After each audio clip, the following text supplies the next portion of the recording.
Composition is a complex topic and involves everything you need to know in order to make a painting work.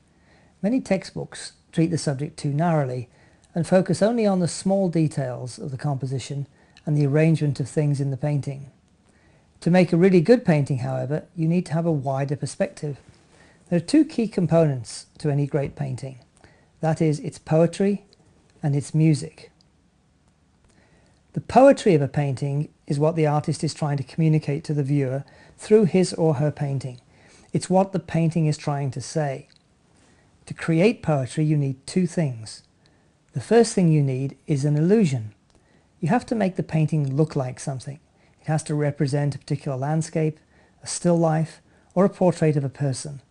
So that aspect of a painting we call the illusion. The other aspect of the poetry is how you focus that illusion into a concept to create a feeling. That is, to create some kind of emotion. This emotion could be the peace of a beautiful lake, it could be the energy of a crashing wave on the seashore, or it could be the pathos of a particular human scene. Without some kind of emotion or idea behind the painting, there is no poetry. So to create the poetry in a painting, we need a good illusion and we need a concept. The other aspect to a painting is the music. And if we look at the music, again, we can find two components. The first is the far music. And that's how the painting affects you when you look at it from, let's say, 10 meters away. From that distance, all you can see is a pattern of colors and shapes. The music is how interesting those shapes are. What kind of rhythms and patterns do you have? What kind of harmonies do you see? So here you can see the analogy with real music. The other type of music is when you get close to a painting. So close that you can see the individual brushwork and a whole new pattern of abstract shapes and forms and rhythms. This is what we call the near music. So there we have the two major components of a painting. We have the poetry and we have the music. So let's take a look at those individual components in turn.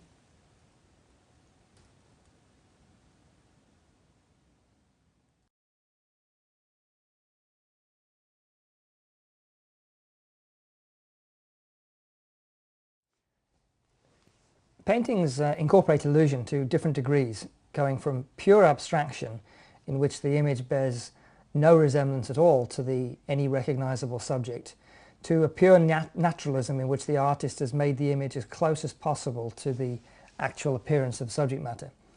This is an example of something at the one end which is almost pure naturalism. This is a very realistic painting. The trees are all rendered very finely and in detail. The mountains in the distance, the foreground, everything is in very much fine detail, very representational, and everything looking very real. If, on the other hand, we look at one of the Impressionist paintings, such as this painting by Monet, you can see that it's very much looser, much more abstract, more of a suggestion of what the objects are. But still, this has an illusion. There's clearly an illusion of the mood of the day, the mist, and the fog. In this case, it's a scene of London. And the illusion is there in spite of the fact that it's still an abstract looking painting. And then finally we have a painting in which there's no attempt at all of any illusion. So this doesn't really represent or even suggest anything. It's purely an abstract pattern of shapes and colours. And so by the mere fact that this has no illusion, there can be very little poetry in this particular painting.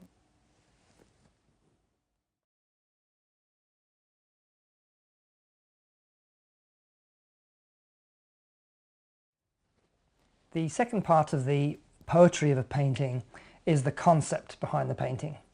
And the concept is what the painting is trying to say. A painting will have much more impact on the viewer if it's got a focused concept behind it. In other words, it should be about something, not just a pretty picture or a pretty scene. So you try to identify what you want in the painting. Is it because the subject in front of you makes you feel a certain emotion? Is it something beautiful an aesthetic that's caught your eye? Is there something particular about the scene you want to describe to the viewer? So in this painting, it's very clear what the concept is. It's the relationship between the old man and the young child. And the whole painting, the design, the composition is all based around showing that relationship between the two. So there's a very strong concept behind this painting, and the strong concept plus the well-executed illusion of the figures gives this painting a lot of poetry. Let's look at a student work here, and here we can see that the painting has got several elements to it. There is a gate in the center which attracts your attention because it's the lightest object in the painting. It also has some very strong vertical lines in it that tend to attract your attention. The chair attracts attention because it's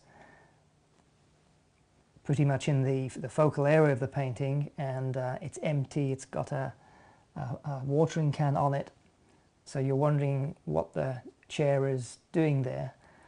So because of its position and isolation, that tends to attract attention. However, the flowers on the left are the most brightly saturated color in the painting and the most detailed in terms of their execution, so that also attracts attention. So what is the painting about? Is it about the gate? Is it about the chair?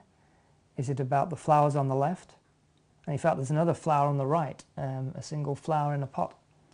So it's not very clear what the concept behind the painting it is. It's possible that it's something to do with the person who has left, and they've left a flowering watering can on the chair. The gate is symbolic in some way, but it's a fairly complex. It would be a very complex and very difficult to understand concept.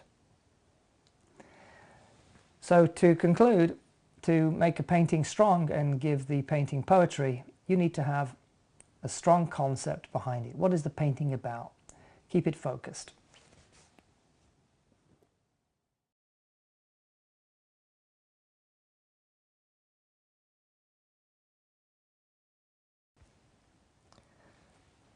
The farm music of a painting is the abstract quality of a painting, of the overall design and the composition.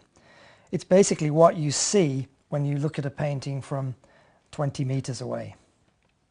Here's an example of a painting that just has music, just has farm music. You look at this painting and you see an abstract pattern of shapes, blue shapes mostly, and cool green shapes, and a few small orange shapes distributed around the painting. This is a completely abstract painting that just consists of farm music, but the same idea applies to representational painting. Here's a painting that is clearly representation. It has a